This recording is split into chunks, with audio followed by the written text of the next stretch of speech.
यदि आपकी कोई समस्या है जिसका हल नहीं है, ऐसा कोई संकट है जो टल नहीं पा रहा है, ऐसी कोई बात है जिसकी वजह से आप डरे हुए, घबराए हुए, मन परेशान है, किसी से साझा नहीं कर सकते, किसी को बता नहीं सकते, तो निश्चिंत हो जाओ।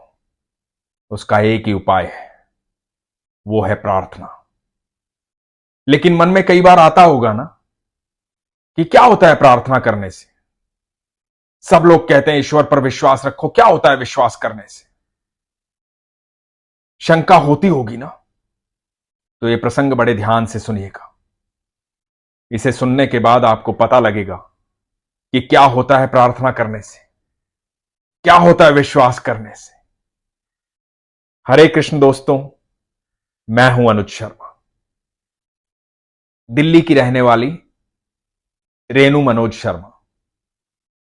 रेणु जी बताती हैं कि 2023 में सितंबर के महीने में इनकी बहन के यहां एक बच्ची ने जन्म लिया।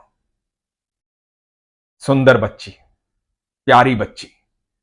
पूरे परिवार में, रिश्तेदारों में खुशी की लहर दौड़ गई। सब खुश हो गए। घर में लक्ष्मी का आगमन हुआ है। पूरा परिवार ठाकुर जी का अनन्य भक्त है, ठाकुर जी की आराधना करते हैं। रेणु बताती है कि इनके घर में इनकी मम्मी के साथ ठाकुर जी बहुत लीलाएं करते हैं। सारे परिवार में खुशी का माहौल था। बच्ची 3 महीने की हुई। जब 3 महीने की हो गई तो रेणु जी की बहन बच्ची को लेकर के इनकी मम्मी के पास आई, यानी कि अपने मायके। 1 महीना मम्मी के पास रही। 1 महीने बाद जब वापस अपने ससुराल गई तो वहां जाकर के बच्ची की तबीयत खराब हो गई। बच्ची की तबीयत खराब हो गई, बच्ची को कोल्ड हो गया, फीवर हो गया। तो लगा कि हल्की सी प्रॉब्लम है, डॉक्टर को दिखा लेते हैं। डॉक्टर से दवाई ली। डॉक्टर से दवाई ली, कोई असर नहीं हुआ। जब कोई असर नहीं हुआ तो दूसरे डॉक्टर को दिखाया, वहां से दवाई ली। 5 महीने की बच्ची है, छोटी सी प्यारी सी बच्ची है। दवाई का असर नहीं हो रहा है। बच्चे अनबोल होते हैं, अपनी समस्या बता नहीं पाते हैं। वो बच्ची भी बता नहीं पा रही थी कि तकलीफ क्या है। माता पिता को, सबको यही लग रहा था कि हल्का सा बुखार है, ठीक हो जाएगा, लेकिन ठीक नहीं हो रही थी। परिवार परेशान हो गया, दुखी हो गया। कई डॉक्टर्स के पास दिखाया, लेकिन समस्या का कोई हल नहीं था। ना समस्या का पता लग रहा था कि समस्या है क्या। पश्चिम बिहार में एक बड़े डॉक्टर के पास गए, वहां पर बच्ची को दिखाया। डॉक्टर ने बच्ची को चेक किया। अगले दिन बच्ची वेंटिलेटर पर चली गई। बच्ची की हालत ज्यादा खराब हो गई। डॉक्टर्स ने कहा कि सारे ऑर्गन्स अपनी जगह से हिले हुए हैं, सर्जरी करनी पड़ेगी। परिवार घबरा गया। नन्ही सी जान, उसकी सर्जरी करनी पड़ेगी। उसका खर्चा बताया 20 लाख रुपए। एक मध्यम वर्गीय परिवार के लिए 20 लाख रुपए थोड़े नहीं होते, बहुत ज्यादा होते हैं। परिवार की यह समस्या वो समस्या थी जिसका कोई हल नहीं था। परिवार डर गया। बड़ी हिम्मत करके अपनी बच्ची को हॉस्पिटल से लिया और सोचा कि किसी दूसरे हॉस्पिटल में दिखाएंगे। बच्ची को एम्बुलेंस में लिया।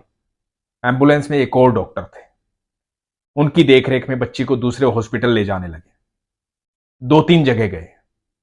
कहीं इमरजेंसी वार्ड नहीं था, कहीं ऑक्सीजन नहीं थी, कहीं बेड खाली नहीं था, कहीं डॉक्टर नहीं था। परिवार घबराया हुआ था, समझ में नहीं आ रहा था क्या करें। पूरा परिवार ठाकुर जी का भक्त है, मन ही मन ठाकुर जी को याद कर रहे थे। एम्बुलेंस में ही बच्ची की हालत खराब हो गई। ऐसा लगा कि जैसे सांस रुक गई है, शरीर जो है वो सख्त हो गया है। एम्बुलेंस में बैठे डॉक्टर ने कहा कि हालत गंभीर है, मैं आपकी स्थिति समझ रहा हूं, एक और हॉस्पिटल है, आप अपनी तसल्ली के लिए वहां दिखा लीजिए। परिवार को तसल्ली थी नहीं, परिवार स्वीकार करने के लिए भी तैयार नहीं था कि बच्ची को कुछ हो जाए। सारे रिश्तेदार, सारा परिवार चिंता में था। डॉक्टर ने कहा कि कालकाजी में एक हॉस्पिटल है, वहां बच्ची को ले चलो। बच्ची को कालका जी के उस अस्पताल में लेकर गए। अस्पताल में गए, डॉक्टर ने चेक किया, डॉक्टर ने शॉक दिया, बच्ची की सांस लौटी। सांस लौटी तो डॉक्टर ने कहा कि ये इसकी आखिरी सांस है, इसका बचना मुश्किल है। ये बात सुनकर के परिवार घबरा गया, माता पिता घबरा गए, सब रिश्तेदार घबरा गए, सब एक दूसरे से बात कर रहे थे। मन में सिर्फ एक ही बात आई, जब कोई काम नहीं आता तो श्री कृष्ण आते हैं। श्री कृष्ण को पुकारा।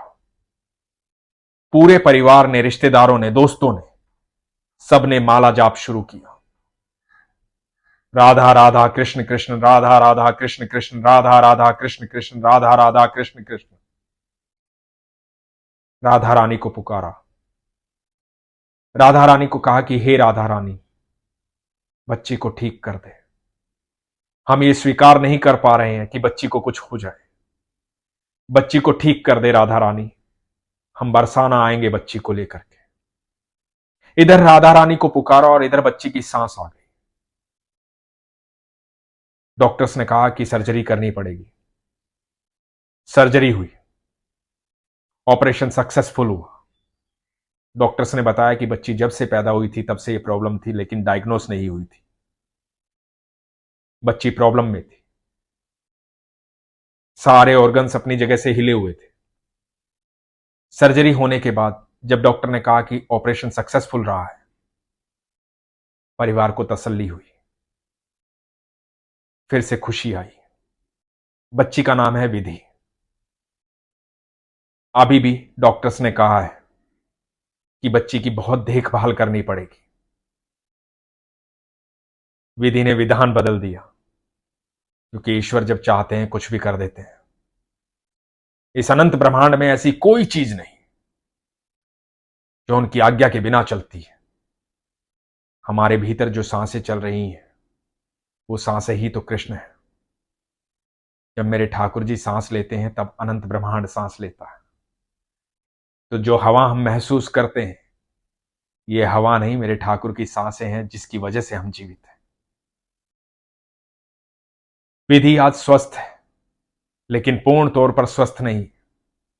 मैं आप सब से अनुरोध करूंगा कि आप सब भी प्रार्थना करें विधि के लिए, कि विधि बिल्कुल स्वस्थ हो जाए, खुश रहे, हमेशा सुखी रहे, क्योंकि उसके प्राण ऐसे ही नहीं लौटे हैं। उसके प्राण राधा रानी ने वापस किए हैं। वो फिर से जीवित हुई है, और उसके जीवित होने का कारण है मेरा पूर्ण विश्वास है कि राधा रानी जरूर उसे स्वस्थ रखेगी। मैं राधा रानी से प्रार्थना करता हूं कि वही हो जो तू चाहती है, वही हो जो सबके लिए बेहतर हो। हम सब मिलकर प्रार्थना करते हैं कि विधि स्वस्थ रहे, उसका परिवार सुखी रहे, सब खुश रहे, विश्वास प्रगाढ़ बना रहे। मैं हमेशा आपसे एक ही बात कहता हूं, अपने विश्वास को मजबूत रखिए, अपना ख्याल रखिए। हरे कृष्ण।